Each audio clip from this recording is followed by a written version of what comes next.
maximum value. Program is maximum value. Write a program to find the maximum element in an array. Okay, integer corresponds to the size of the array, read elements of the array. First, you can take the size of the array. After that, you can take the elements of the array. After that, you can print the highest value in the array. 5 is the value. Then you can take the values. Highest element is 33. Simple program. You can take the size of the array. After that, read the elements of the array. After that, you can decide what is the highest value. I want to write program in Python. Elements line by line. That's n equals to int of input of.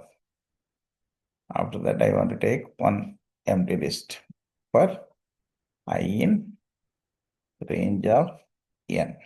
Yeah, okay.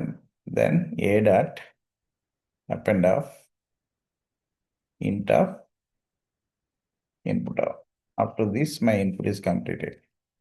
In Python, if you want to find the highest value in list, simply you can use max of a.